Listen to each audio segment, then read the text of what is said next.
Napiatra ny famerenana ny sarany internet farany ambany hoton'ny teo aloha ireo orinasa ampifandraisana miasa eto Madagasikara raha nitatitry ny ministry ny paostra sy ny fifandraisan-davitra androandry. Efa nametoromarika tamin'ny Artec anasazy azy ireo ny ministera manoloana izany sazy tsy anakana ny fampiasam-bolan'izy ireo eto Madagasikara nefa izany ho hiatrany ministry ny paostra sy ny fifandraisan-davitra. Efa namolavola tolokevitra mamaritra ny sarany internet ho ampiarina eto Madagasikara ihany koa ny ministera amin'izao sokafana malalaka amin'ny mpandraharaha rehetra ny varotra sy ny tolotra internet eto an-toerana mandra-pivoany io didim-panjakana mamaritra ny sarany ho ampiarina io iteraka fidina ny sarany ny internet izao ravitra mipetraka izao raha nambara ny ministra atrany Andra Larso Arfity Rakoto Manalina. Ny orinasa mpifandraisana no nangataka amin'ny anovana ny rafitra mifehy ny saran'ny tolotra internet eto Madagasikara farany teo hoy ny ministry ny paostra sy ny fifandraisan-davitra ho fiarovana amin'ny fampiasam-bolan'izy ireo eto an-toerana no antony namerana ny saran'ny tolotra internet farany ambany tsy mifanaraka nefa ny samy orinasa mpifandraisana teo amin'ny fampiarana io fanovana io. Antony nampiempotra ny fanjakana sy nanafoana ny didim-panjakana mamaritra ny saran'ny internet farany ambany.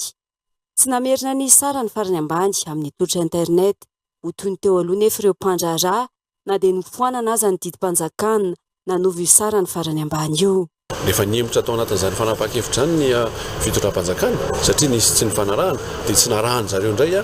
ny tokony ny ahafahany zareo zany manaraka n'ilay prix izay tokony hoe raisonnable ho an'ny fahefan'ny mpividy dia ao anatin'izay no misy moa ny Artec izay fantatritsika fa régulateur na gendarme ny télécommunication izay namena ny toromarika mazava ahafahana mitondra an'ireo mety hoe sazy fa izany sazy zany akory tsy hoe sazy i-empêcher tsika ny opérateur i-investir satria ozy izy amin'ny fitondram-panjakana hoe raha zay ozy izy raha sazinareo dia tsy investir atsony zay dia zay moa malalaka ny sehatra fa kanefa kosa tsy maintsy apetraka zany ny ohatrany hoe décret ahafahantsika manafehan'ny régulation an'ny prix eto Madagasikara. Mamaritra tolokevitra ifeny sarany internet ho ampiarina eto an-toerana ary miandry ny didim-panjakana maka toy izany indray ny ministera amin'izao. Mandra-pivoany didim-panjakana nefa misokatra malalaka ho an'ny mpandraharaha ny fitrandrahana ny tsenany internet eto Madagasikara. En attendant moa zany dia efa nisokafantsika ny secteur misy zanabolana opérateur amin'ny zanabolana Starlink tonga eto Madagasikara nanomboka tamin'ny volana Jona hitantsika sady ny fiantrika an'izay fiatefan'izany amin'ny fiainan'ny etontsika eto Madagasikara amin'ny resaka internet satria dia resabe eny amin'ny réseaux sociaux fa hoe tena mandeha miroborobo ilay izy marina tokoa fa miroborobo.